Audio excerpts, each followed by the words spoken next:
She smiled at a stranger in front of the entire royal court, and the Alpha King who had claimed her without ever asking her consent went still as stone. Everyone in that hall knew the old law. An Omega who dares another man's attention in front of her king does not get forgiven. She gets hunted. If you love stories of fierce Omegas who refuse to bow, of Alpha Kings who learn too late what they threw away, and of survival that turns into a power no crown can command, subscribe now and stay until the very end, because this one does not end quietly. Now, let's begin the story. The Blackthorn court had never seen an Omega dance the way Elara Stormrun danced that night, chin lifted, spine straight, moving through the firelit hall as though she belonged to no one at all. She had been given to Alpha King Draven Blackthorn 6 months earlier, not through courtship, not through choice, but through a treaty her own dying father had signed to save his failing borderlands from Blackthorn wolves who would otherwise have taken the land by force. Elara had been the price of that peace, handed over like a length of good cloth, expected to be grateful for a crown she had never once wanted to wear. Draven had not mistreated her, not in any way the court would recognize as cruelty. He simply had never asked her a single question about herself in 6 months of claiming her as his intended queen. He spoke over her at council. He decided her wardrobe, her schedule, her worth, without once turning to see whether she agreed. The court itself had long since learned to read the pattern without needing it named aloud.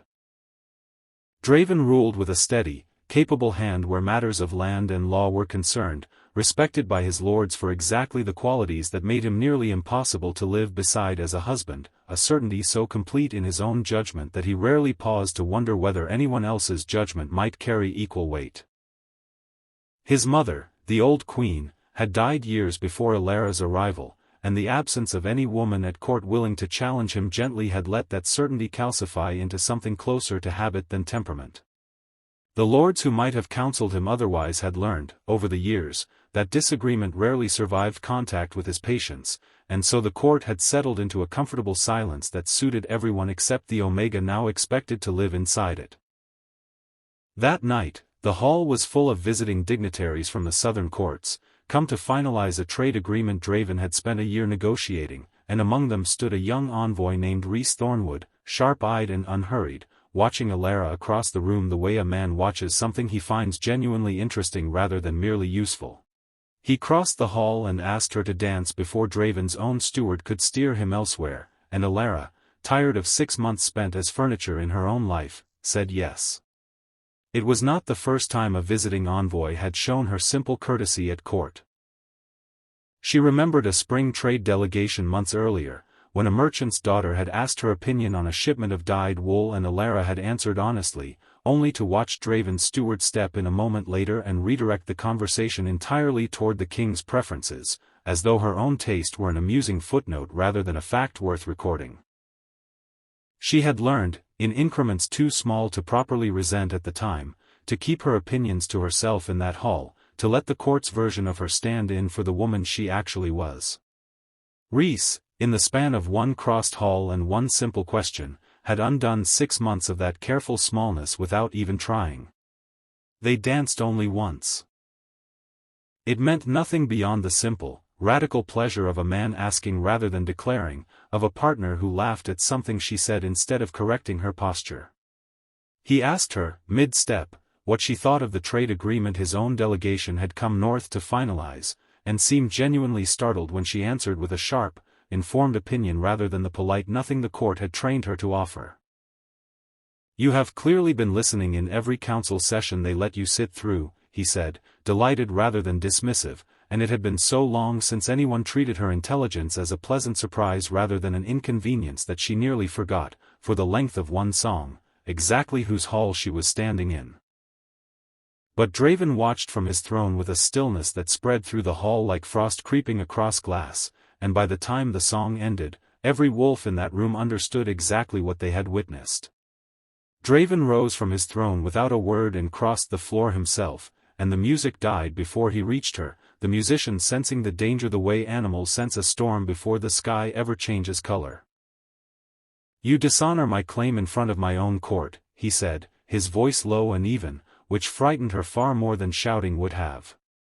"I have never asked for your claim," Elara answered, refusing to lower her eyes though every instinct told her that refusal would cost her dearly. "You took me because my father signed a paper. You have never once asked whether I wanted to be taken. Do you imagine I wanted this arrangement any more than you did?" Draven said, low enough now that only she and Rhys, still standing frozen nearby, could hear it. "I inherited a treaty my own father negotiated. I did not choose you any more than you chose me. Then you above anyone should understand exactly why I danced with a man who simply asked," she answered. "For one song.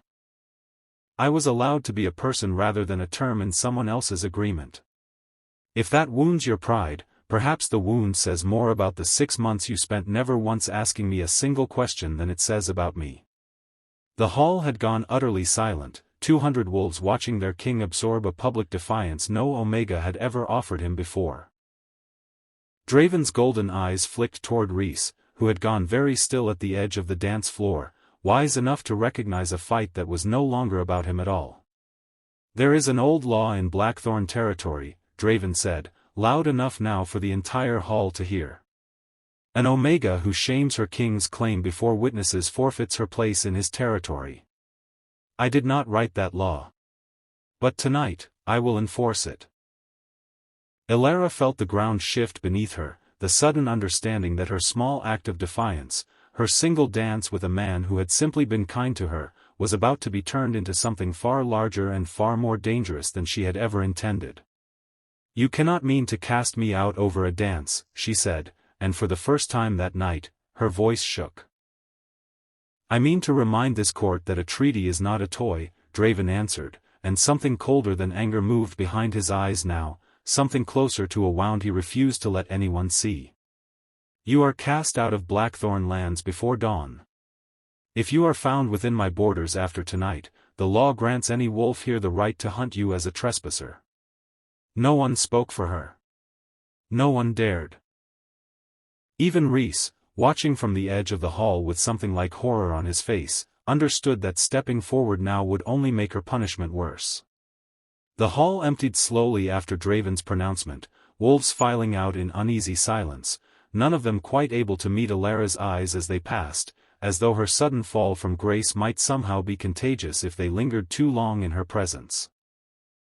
Only old Corin, the king's own steward, paused beside her long enough to murmur a single sentence before following the rest out into the corridor. "This is not the law protecting Blackthorn," he said quietly. "This is a wounded man protecting his pride. Remember the difference, wherever you end up." She would carry those words with her through every hard mile of the exile that followed, a small, unexpected mercy from the one member of that court who had dared to name the truth even as he walked away from her. They gave her until dawn. She spent those final hours in the chambers she had never once been permitted to call her own, changing out of the court gown into the plainest traveling clothes she could find, refusing to let the guards see her weep even once. She thought, in those final hours, of the 6 months that had led to this moment. Of the wedding gown fittings she had endured in silence while seamstresses discussed fabric choices over her head as though she were a mannequin rather than a bride. She thought of the council sessions where Draven had answered questions addressed directly to her, deciding on her behalf what she thought about trade routes and harvest taxes without once turning to ask if his answer matched her own mind.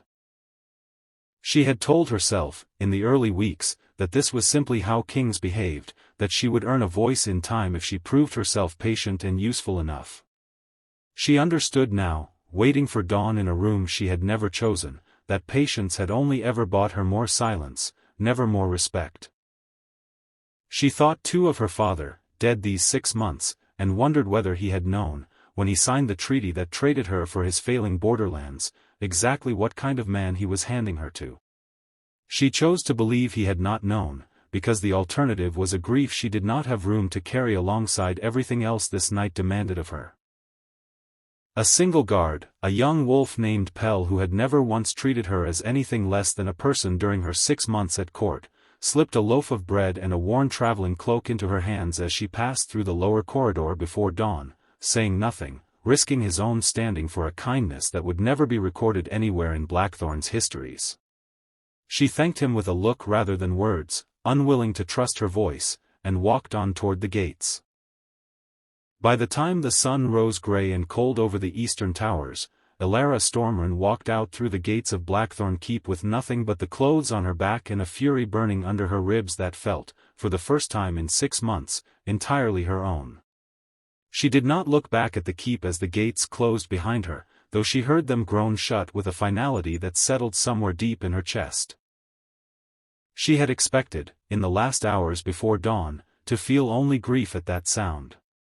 Instead she felt something closer to release, the particular lightness of a burden finally set down after being carried so long its weight had become invisible.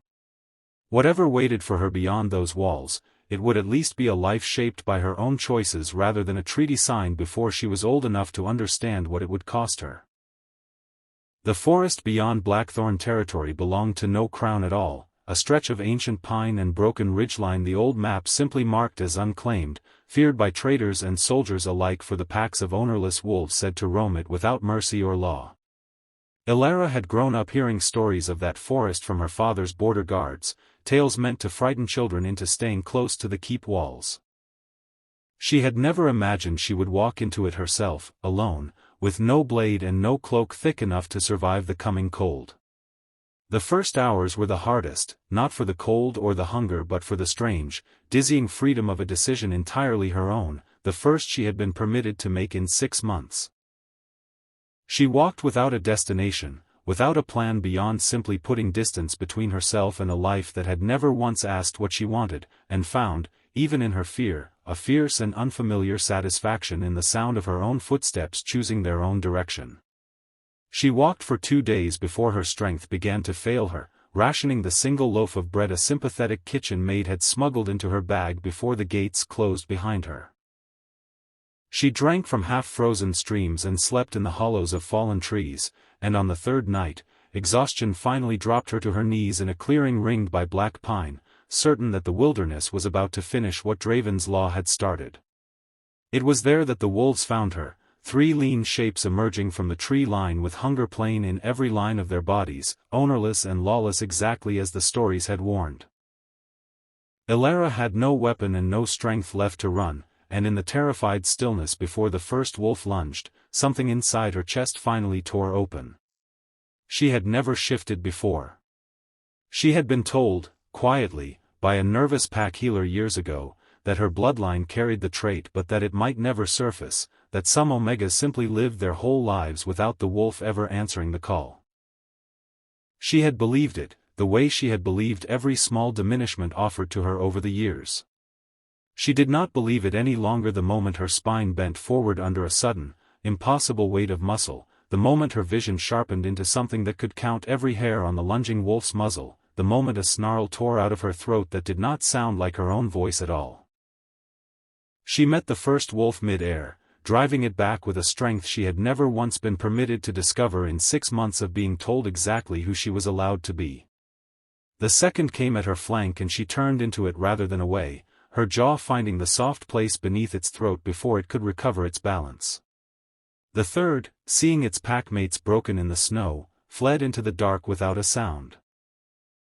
The fight had lasted only moments, though it felt, in the strange stretched time of pure instinct, as though it had taken far longer. Her wolf body moved with a certainty her human mind had never possessed, reading the angle of each attack a half-second before it landed, compensating for weight and balance she had no memory of ever learning. It was only after the third wolf vanished into the trees that the shock of it caught up with her. Her legs suddenly unsteady beneath her despite the power still humming through every muscle. The strange vertigo of discovering an entire second self had been living quietly inside her for 23 years without once making itself known. Elara stood in the clearing afterward in her new wolf body, breathing hard, blood that was not her own staining the pale gold of her fur, and understood, for the first time in her entire life, exactly how much power had been sitting dormant inside her while an entire court decided her worth without ever once asking what she was capable of. The days that followed tested that power in smaller, harder ways than the fight in the clearing ever had. She misjudged her own hunger once, calling the shift after 2 days without proper food, and paid for it with a shaking, feverish collapse that left her curled against a fallen log for the better part of a night, too weak even to build a fire. She learned, the way every new wolf learns, that the shift demanded fuel like any flame, that will alone could not sustain a body remaking itself from nothing. She learned to eat before she pushed herself rather than after, to respect the new hunger that came with a wolf's frame rather than assume she could out-stubborn it the way she had once out-stubborned 6 months of court silence. She crossed paths with worse than hunger, too. A bear roused early from its den nearly caught her unprepared in a ravine, and only her new speed, still unfamiliar and clumsy in her limbs, carried her clear of its claws. She began to understand, step by careful step, that survival in the unclaimed borderlands was not a single dramatic battle but 100 small ones, fought daily against cold and hunger and her own inexperience, none of them glamorous, all of them necessary. There was a night, deep in that first stretch of wandering before she found the tower, when a storm rolled down off the northern peaks with no warning at all, burying the small hollow she had chosen for shelter under drifts that nearly sealed her in entirely. She spent that night pressed against the frozen earth in her wolf form, the only warmth available to her, listening to the wind scream through the black pine and wondering, for the first time since walking out through Blackthorn's gates, whether her small act of defiance at that dance had truly been worth the price she was now paying for it. When the storm broke at dawn, she dug herself free with paws still numb from the cold and found, to her own surprise, that the answer was still yes. She would rather die free in this wilderness, having finally been given the chance to discover her own strength, than live one more year as ornamental proof of a treaty she had never agreed to. She allowed herself, in the hush of that cleared morning, a single hour of grief for the life she had lost, not for Draven or his court, but for the years she had spent believing the court's quiet judgment of her was accurate rather than simply convenient for the people making it. She grieved the girl who had learned to shrink herself into agreeable silence, and then, with the same deliberate care she gave to every task the wilderness now demanded of her, she set that grief aside and kept walking. She shifted back to her human form some time later, shaking with cold and hunger but alive, and pressed on through the forest until, near dusk on the 4th day, she found the remains of an old border watchtower half swallowed by ivy and thyme, its lower chamber still dry enough to shelter in. She built her first fire there with hands that trembled from more than the cold, and for the first time since the gates of Blackthorn Keep closed behind her, she allowed herself to believe she might actually survive this. In the days that followed, before ever finding the tower fully livable, she began the deliberate work of learning her own new body rather than simply surviving by instinct. She practiced calling the shift in the small clearing behind the ruin, learning the particular rhythm of breath and will that made the change come easier each time, learning to hold the wolf shape for longer stretches without the exhaustion that had nearly undone her in the first days. She discovered that her wolf senses could catch a hare's heartbeat through snowpack, that her nose could separate old blood from fresh across an entire ravine, that speed and strength she had never been permitted to imagine having lived dormant in her the entire 6 months the Blackthorn court spent deciding she was worth nothing beyond her bloodline. Every new discovery felt like a small, private rebellion against every voice that had ever told her what she was and was not capable of, and she hoarded each one like a secret worth protecting. She spent the following weeks turning the ruined watchtower into something livable, clearing the ivy from its narrow windows, sealing the gaps in its stone walls with mud and dried moss, learning to hunt in her new wolf form with a speed and precision that still startled her every time she called the shift. She found, in a collapsed storeroom beneath the tower, a cache of old leather armor left behind by whatever border guard had once manned this post, and she took to wearing it over simple wool underlayers, a full-matched set of practical leather and fur that fit the wilderness far better than any court gown ever had. The tower had clearly stood empty for decades before she found it, its upper chamber missing half its roof to weather and time, its lower stores long since picked clean by whatever animals had claimed the ruin in the years between. She spent the better part of her first 2 weeks simply making it weathertight, hauling stone to patch the worst of the gaps, weaving fresh thatch from dried reeds gathered along a nearby stream to close the hole in the roof before the next hard frost could undo everything she had built. It was slow, Exhausting work, made harder by hands still unused to labor beyond a healer's careful precision, but each evening she fell asleep more satisfied by the ache in her arms than she had ever been by an entire day spent decorating a life someone else had chosen for her. It was in the 5th week that she found Rhys. She smelled the blood before she saw him, sharp and unmistakable on the wind, and followed the scent to a narrow ravine where he lay collapsed against a boulder, a crossbow bolt buried in his shoulder, his fine southern traveling coat torn and dark with blood. He had followed her, she would later learn, days behind her banishment, driven by a guilt he could not shake and a growing suspicion that Draven's wrath toward him had not ended with her exile. Blackthorn scouts had caught him near the border and put a bolt in him for the crime of asking after her, and he had crawled into the wilderness rather than let them finish the job.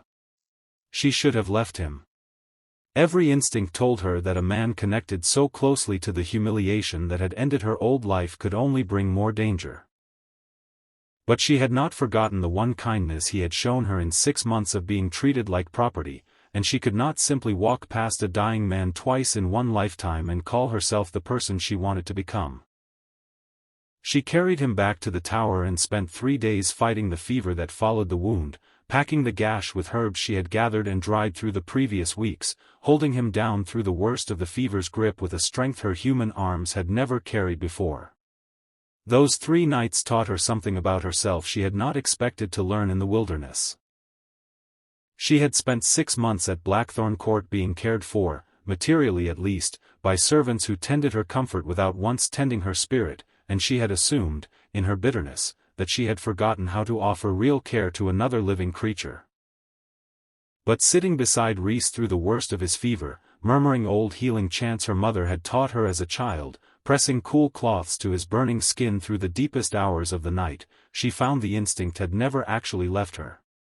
It had simply been waiting for someone worth offering it to freely, rather than someone who expected it as tribute. He woke on the 4th day, disoriented, reaching instinctively for a blade that was no longer at his hip, and stilled entirely when he saw her kneeling beside the fire. "You followed me into a forest that eats travelers for sport," she said, more accusation than greeting. "That was either very brave or very foolish." "Perhaps both," he admitted, his voice rough. "I could not simply let Draven cast you out and go back to trading agreements as though nothing had happened. I asked one question too many at the border, and his scouts answered it with a crossbow." Over the following weeks, as his wound healed, she learned that Rhys was no mere envoy but the second son of a southern ruling house, sent north specifically because his family considered him expendable in negotiations that might turn hostile, a fact he shared without bitterness, the way a man speaks of an old, familiar wound. He had spent his whole life being useful in exactly the way his family required and valued for nothing beyond it, and in that, Elara found the same strange symmetry she had once feared rather than welcomed. There was a day, early in his recovery, when Rhys insisted on joining her at the trap line despite his shoulder still being too weak to trust fully, and the decision nearly cost him dearly. A wounded boar caught in one of her snares turned on him when he moved to free it, and only Elara's speed, shifting mid-stride into her wolf form and driving the animal off before its tusks could open his leg, spared him a second brush with death in the same season. He said nothing about his own foolishness afterward, only sat in silence by the fire while she redressed the shallow gash the boar had managed to leave along his calf, and it was in that silence, in the way he watched her hands work with the same care she gave to every living thing that crossed her path, that she first understood how deeply this stranger had already begun to matter to her. "You do not have to prove anything to me by nearly dying twice in one season," she told him, more amused than angry, though the fear still sat heavy behind her ribs. "I was not trying to prove anything," he answered. "I was trying to be useful. It has been a long time since anyone let me be anything else." "You have been useful," she said. "But I did not carry you back from that ravine so you could throw your life away chasing a wounded boar 3 weeks later." He laughed then, the first real laugh she had heard from him since she had found him bleeding by the boulder, and something in the sound of it settled deep and warm in her chest, a feeling she had not allowed herself in longer than she could remember. "You do not have to be useful to earn a place here," she told him one evening, the two of them repairing the tower's outer wall together. That is not a law in this tower. I have had enough of that law to last a lifetime. He set down the stone he had been fitting into the wall and studied her for a long moment.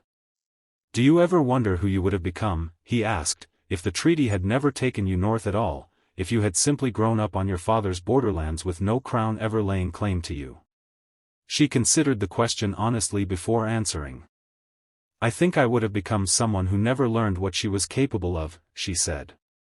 I spent my whole life before Draven being told I was too soft for anything but healing herbs and soothing words. I hated the court for taking my choices away, and I will hate it for that until I die. But it also broke something in me that needed breaking, some old, comfortable belief that softness and strength could not live in the same body. I would not choose to relive it. But I cannot say, honestly, that I would trade the wolf I found in that clearing for the quieter life I might have had instead. Then perhaps not every cage breaks a person the same way, he said quietly. Some simply teach them how strong the door really was. That night, as the fire burned low between them, she understood with a clarity that startled her exactly how far she had come from the Omega who had once accepted her own smallness as a kindness owed to a crown that had never once earned it. Then what is the law here, he asked. That you stay because you choose to, she said. Nothing more complicated than that. He stayed. Not because his wound demanded it any longer, but because something quieter and steadier had grown between them in the weeks of fever and healing, built not on treaties or bloodlines but on the simple, unforced choice two people make when neither one is required to stay and both do anyway. There was an evening, weeks into his recovery, when he finally told her the full truth of why he had followed her into a forest that killed travelers for sport. I told myself at first that it was guilt, he admitted, watching the fire rather than her face. That I had danced with you knowing exactly what the court's old laws might do, and that guilt alone was reason enough to make sure you survived it. But guilt does not explain why I have stopped wanting to go home even now that my shoulder has healed enough to travel. Then what does explain it, she asked. I think you already know, he said, and for once did not soften the words with practiced diplomacy. I have spent my whole life being useful to a family that valued nothing else about me. You are the first person who has ever looked at me and seen something worth keeping around even after the usefulness runs out. She did not answer with words either, understanding by now that some truths were better shown than spoken, and the fire between them burned low while the tower around them, half ruin and half home, held the two of them the way neither of their old lives ever had. He taught her the sword forms his own house had drilled into him as a boy, adjusting them patiently to suit the different strength her wolf body carried. She taught him to read the forest the way she had learned to read it, which roots could feed a starving traveler and which would kill within the hour, and slowly the ruined watchtower became, for both of them, something neither had ever been permitted to have. A home chosen rather than assigned. There was a morning, deep in that quiet season, when they ran together through the frost-laced trees, Elara in her wolf form and Rhys on foot beside her, matching her pace as best a man could match a wolf, laughing when he finally gave up the race and let her circle back to nudge him upright out of the snowbank his own momentum had dropped him into. It was a small, foolish, unremarkable morning, and it was also, Elara realized as she shifted back to sit beside him in the frost, the first morning in longer than she could remember that had belonged entirely to joy rather than survival. That peace was tested only once before Draven's own reckoning arrived. Deep in the 7th week, an ownerless pack, the same breed of lawless wolves who had once cornered her in the clearing, caught the scent of the tower's smoke and came hunting in the dark, 5 of them this time, bolder for their numbers. Elara heard them first, waking Rhys with a hand over his mouth and a warning look before either of them made a sound, and together they retreated to the tower's narrow stairwell, a single defensible point where the pack's numbers would count for nothing against a choke point barely wide enough for one wolf to pass at a time. The fight that followed was the fiercest either of them had faced since arriving at the tower. Elara held the stairwell in wolf form, meeting each attacker one at a time exactly as the terrain demanded, while Rhys fought at her flank with the sword forms he had spent months perfecting, driving back any wolf that tried to slip past her guard. A rogue caught him across the forearm before Alara's jaws found its throat, and for one terrible moment she believed she might lose him after everything they had survived together, but he held his footing, blood and all, and together they broke the pack's nerve before the last of them turned and fled into the dark. They sat afterward on the tower steps, both of them bleeding, both of them alive, and Rhys pressed his forehead briefly against hers, a wordless acknowledgement of exactly how close the night had come to ending differently. "We keep surviving things that should have killed us," he said finally, half laughing despite the pain in his voice. "I am beginning to think you are simply too stubborn for this forest to finish." "I have had a great deal of practice being underestimated," she answered. "It turns out that practice is useful for more than just court politics." There was a quieter evening not long after, once both their wounds from the rogue pack's attack had fully healed, when Rhys asked her something he had clearly been turning over in his mind for weeks. "If Draven never comes for you at all," he said, "if this territory simply grows undisturbed and no war party ever rides north, would that be enough for you? Building something small and safe, with no reckoning ever required." Elara considered the question with the same honesty she had given every hard truth since walking out through Blackthorn's gates. "I used to think safety was the only thing worth wanting," she admitted. 6 months at that court taught me to want nothing larger than simply surviving each day unnoticed. But this tower taught me something different. I do not only want to survive anymore. I want to matter, on my own terms, to people who chose to let me matter to them. If Draven never comes, I will build that here regardless. But some part of me suspects he will come, and some smaller, stranger part of me is almost glad of it, because I would like the chance to show him exactly who I became once he stopped deciding that for me." But word of a golden wolf ruling the unclaimed borderlands had already begun to travel along the trade roads, and Draven Blackthorn, 3 months into a silence that had not brought him the peace he expected, was about to hear it. Before the rumor of the golden wolf ever reached Draven's own ears, 3 Blackthorn scouts had already stumbled across the watchtower themselves, sent out on a routine border sweep with no notion that they were about to walk into the very territory the whispers spoke of. Elara scented them on the wind before they came within sight of the tower, the sharp, familiar cut of Blackthorn's steel and old authority cutting through the pine like a blade through cloth, and she called the shift before Rhys had even reached for his sword. The scouts, young and overconfident, mistook the tower for an abandoned ruin worth looting rather than a defended home, and the first of them had barely set foot through the collapsed outer wall before Elara met him in full wolf form, driving him back through the gap with a speed that left the other 2 scrambling for their blades rather than their wits. She did not kill them. She could have, easily, her new strength more than a match for 3 young scouts caught entirely unprepared, but she had learned enough of mercy in her months of exile to understand its value better than Draven's court ever had. She drove them back through the tree line instead, wounded and humiliated but alive, and watched them flee toward Blackthorn territory with a certainty settling cold in her chest that this small skirmish would not stay quiet for long. Rhys emerged from the tower only once the scouts had vanished, sword still drawn, having held the lower doorway in case any of the 3 had circled back. "That is the second time in as many months you have handled a fight before I even reached the door," he said, half rueful, half admiring. "I begin to wonder what use I am to you at all in these moments." "You are the reason I have somewhere worth defending," she answered. "That is not nothing." "They know now," Rhys said afterward, watching the scouts vanish into the dusk. "Whatever peace we built here these past months, it ends the moment those 3 reach the keep. Then we use whatever time we have left to prepare rather than mourn," Elara answered. "I did not survive a season in this wilderness to be caught unready when the reckoning finally arrives." They spent that week reinforcing what defenses the tower could offer, though both of them understood a proper war party would not be turned back by walls alone. Elara ranged the surrounding forest daily, memorizing every ridge and hollow within a mile of the tower, while Rhys drilled the sword forms that had kept him alive against the rogue pack until his arm ached from the repetition.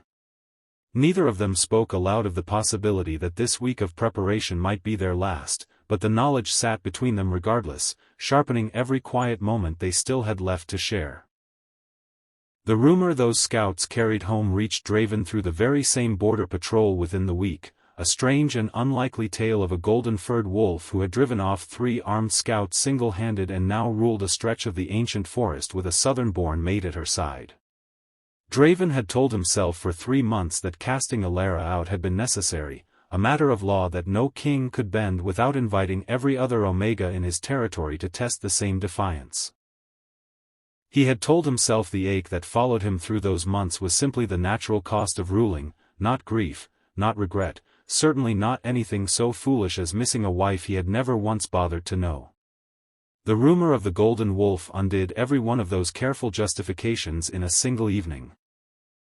If Alara had a wolf form after all, if his own healers had simply never tested for a trait his court had assumed absent, then the law he had enforced against her had been built on an error he alone was responsible for. Worse, his southern trade envoy, missing for 3 months and presumed dead by his own family, was apparently alive and thriving at her side, a fact that would not stay quiet for long once the southern ruling house learned their son had survived a Blackthorn scout's crossbow bolt only to be nursed back to health by the very Omega Draven had exiled. His council was divided on how to answer it. His steward, a cautious old wolf named Corin who had served 3 Blackthorn kings, urged him to let the matter lie, arguing that any attempt to retrieve Alara now would only draw more attention to a mistake better left buried in silence. You cast her out under a law within your right to enforce, Corin said. Riding after her now only tells every lord in this hall that the law itself was a mistake, and kings who admit mistakes invite challenge. His war captain Marcus, ever loyal to the letter of Blackthorn law rather than its spirit, argued the opposite, insisting that a former claim allowed to defy the crown unanswered would invite every disgruntled lord in the territory to test the same defiance. She humiliated your claim before witnesses and now thrives beyond your reach, Marcus said. Every wolf in this hall is watching to see whether that goes unanswered. Draven listened to both arguments and recognized, with a clarity that unsettled him, that neither man had once asked what he actually wanted, only what the crown required, precisely the same failure he had inflicted on Alara for 6 months without ever noticing it in himself. He dismissed the council that evening without announcing a decision, and spent the night alone in the same hall where he had ended her life at court with a single sentence, trying and failing to separate the king's reasoning from the quieter, more dangerous truth that he simply could not stop thinking about the sound of her laughter on the dance floor, a sound he realized, far too late, he had never once earned for himself.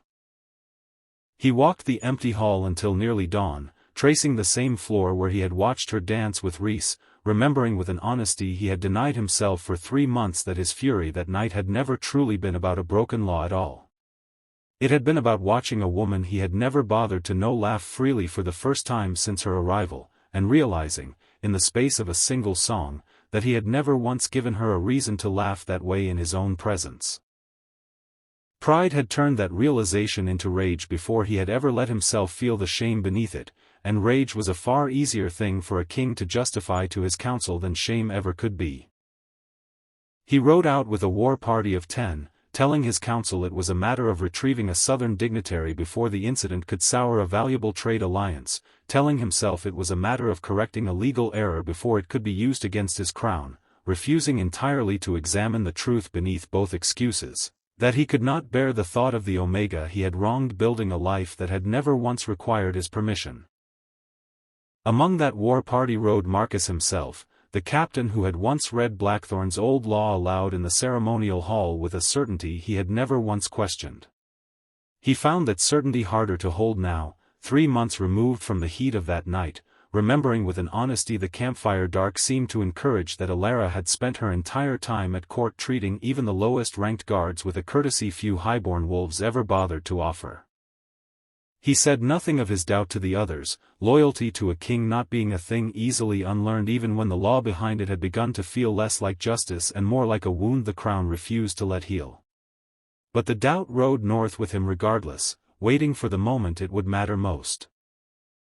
Alara felt them coming before she saw them, the particular cadence of Blackthorn scent carried on the wind, sharp with steel and old authority, and she called Rhys from the tower's outer wall where he had been training with the sword forms she now matched him blow for blow. Draven is coming himself, she told him. I can smell his mark on the wind, along with a full war party. Rhys's jaw tightened, old fear for his own family's reaction tangled now with a fiercer, newer fear for what he stood to lose. Then we do not wait for them at the tower. We meet them where the land favors us, not him.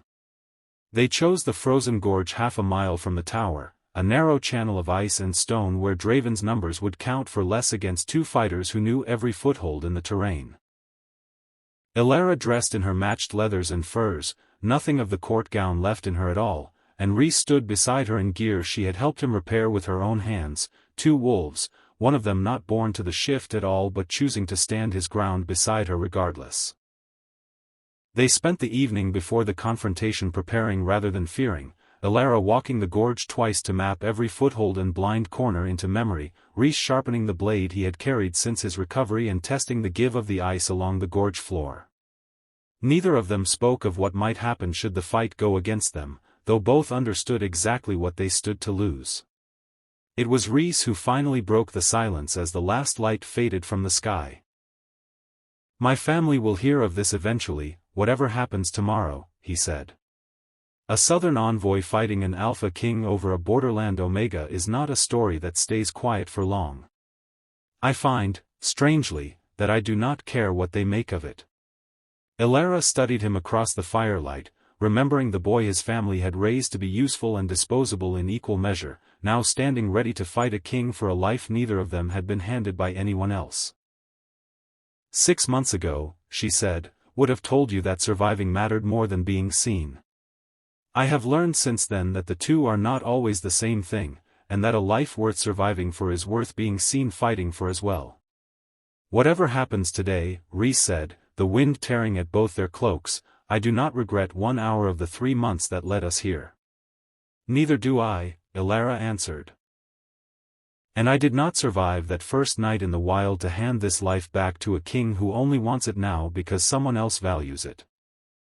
Draven arrived at the mouth of the gorge at dusk, his war party fanned out behind him in blackthorn grey, and when his eyes found Elara standing at the far end of the gorge, gold-furred and unafraid the instant she called her shift, something in his expression cracked open, not quite regret, not quite disbelief, something closer to the dawning horror of a king realizing exactly what his pride had cost him. He had told himself, riding north, that he would find a wild thing to be tamed and return to court, a mistake to be quietly corrected. What he found instead was a wolf who had built an entire life in the time he had spent alone in his empty hall, and the sight of it struck him harder than any blade could have. You should not have survived out here, he called across the ice, his voice edged with something that was not quite anger and not quite fear. I was never given the chance to prove I could, Elara answered, her wolf voice carrying steady over the gorge. You decided what I was worth without ever once testing it. That mistake is entirely yours to carry now.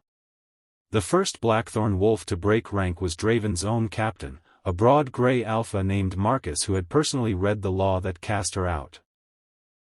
He came at her low and fast across the ice, and Elara met his charge head-on, her greater speed, the strange rare strength of a bloodline no one had ever bothered to test, driving him backward across the frozen gorge until her jaw closed just short of his throat, a warning rather than a killing bite, because she had not come to slaughter wolves who had only ever followed a king's command.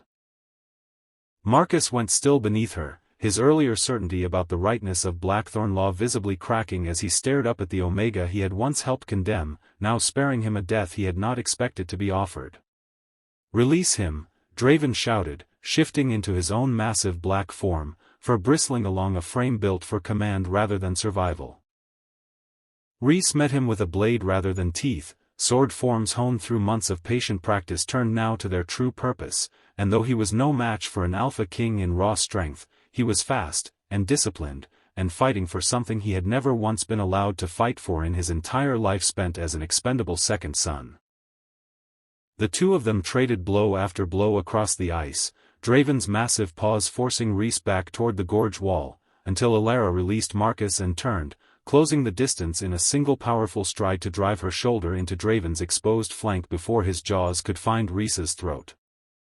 For a moment, Driven back and bleeding from a shallow claw mark along his ribs, Rhys caught Ilara's eye across the ice, and something passed between them that needed no words at all, the shared, steady certainty of two people who had already decided, somewhere in the months since the fever that first bound them together, that neither one would face this alone.